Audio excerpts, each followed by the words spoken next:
आखिर क्यों है सीरिया सरकार और विद्रोहियों में द्वंद्व? 3 लाख से ज्यादा जान गंवाने पर भी नहीं निकल पा रहा हल। सरकार की किस कमजोरी का फायदा उठा रहे विद्रोही, बताएंगे इस पूरे वीडियो में। बस अंत तक बने रहिएगा हमारे साथ। नमस्कार, मैं हूं आशीष त्रिपाठी आपके साथ और सीरिया में मची घमासान पर बात करेंगे इस वीडियो में। सीरिया में पिछले हफ्ते विद्रोहियों ने 2 शहरों पर कब्जा कर लिया। इसके बाद से इस संघर्ष में करीब 3 लाख लोग मारे जा चुके हैं और 60 लाख लोग विस्थापित हो चुके हैं।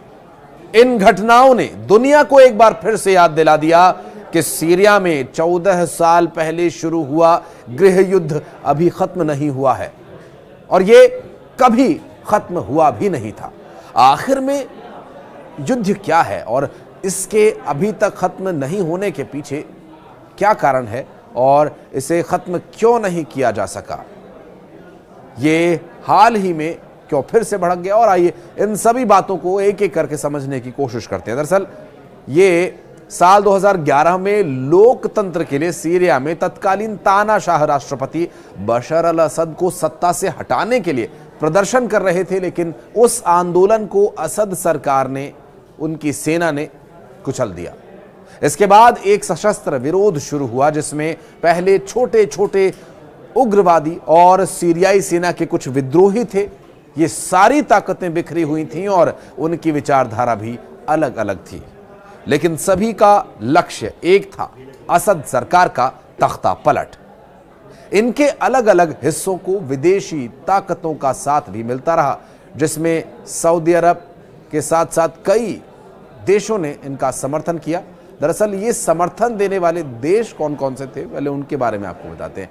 इसमें तुर्की था, सऊदी अरब था, यूएई और यहाँ तक कि अमेरिका भी इसमें शामिल था। और दूसरी तरफ सरकार को रूस और ईरान से समर्थन मिल रहा था, यानी एक ही देश के 2 धड़ों को अलग अलग देशों का समर्थन मिल रहा था।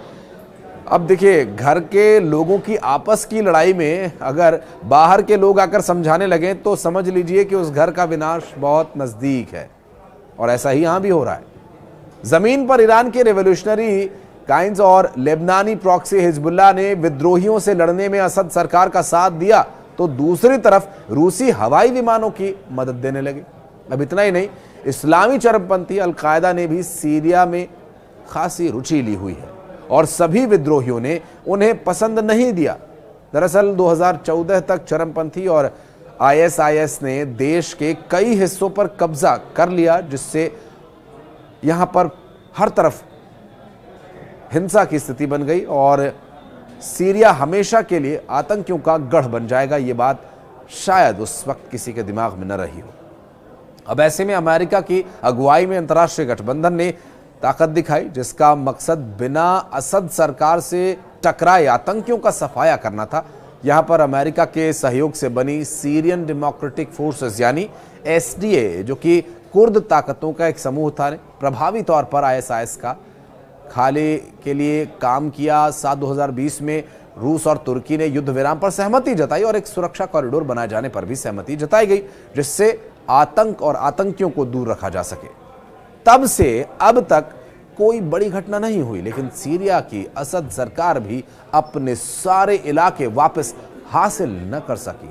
लेकिन पिछले हफ्ते इन हालातों में परिवर्तन आया और हालात थोड़े अलग हुए।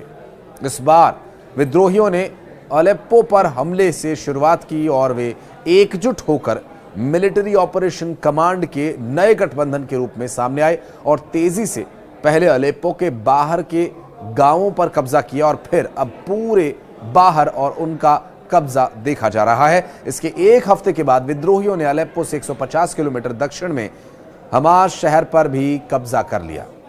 विद्रोहियों ने अब सीरियाई सेना को भी और दक्षिण में स्थित होमोस शहर तक उन्हें धकेलना वो चाहते हैं और विद्रोही सीरिया सरकार की कमजोर स्थिति का फायदा उठाना चाहते हैं। जी हाँ, जहां पर रूस 2 साल से यूक्रेन के साथ युद्ध में उलझा हुआ है, तो वहीं ईरान अब इजराइल के हमले को लगातार झेल रहा है। इजराइल खास तौर से हिजबुल्लाह पर ज्यादा हमले कर रहा है और विश्लेषकों का यह भी मानना है कि सीरियाई विद्रोही इसी कमजोरी का फायदा उठाना चाहते हैं। और अलामो और हमा खोना सीरियाई सेना के लिए एक बड़ा और झटका है। बड़ा झटका इसलिए क्योंकि नए गठबंधन की अगुवाई हयात तहरीर अल शाम यानी ABTS कर रहा है, जो पहले अलकायदा का साथ दे रहा था, अब वही इबलिद शहर पर कब्जा किए हुए हैं। उनका साथ तुर्की और पहले अमेरिका के समर्थन से बन रहे विद्रोही गुट भी साथ में आ गए, लेकिन कुछ विद्रोही SDF के खिलाफ भी लड़ चुके हैं, जिससे मामला कुछ जटिल हो गया है। यहीं तुर्की समर्थित फ्री सीरियाई आर्मी का अलेप्पो शहर के अधिकांश हिस्से पर कब्जा है। इसमें से कई इलाकों पर बशर अल असद का नहीं बल्कि SDF का कब्जा है। और अलेप्पो जहां पर कई इलाकों में ये इस स्थिति से निपटने के लिए तैयार भी रहे, जबकि इसमें जो कमज़ोर कड़ियां हैं उस पर भी अगर बात करें तो इनमें कई इलाकों पर बशर अल असद का ही नहीं बल्कि SDF का कब्जा था। सीरियाई और रूसी विमानों की रणनीति कुछ अलग है। वे अलेप्पो और इदलिब के इलाकों पर हमला कर रहे हैं, लेकिन फिलहाल उनके लिए ये इलाके वापस लेना आसान नहीं होगा। सीरिया की इस वर्तमान स्थिति पर अगर आप कुछ समझना चाहते हैं, किसी विषय पर विस्तारपूर्वक टॉपिक चाहते हैं तो कमेंट सेक्शन में बताइएगा। इस वीडियो के बारे में अगर आप कुछ कहना चाहते हैं तो आपका कमेंट बॉक्स में वेलकम है।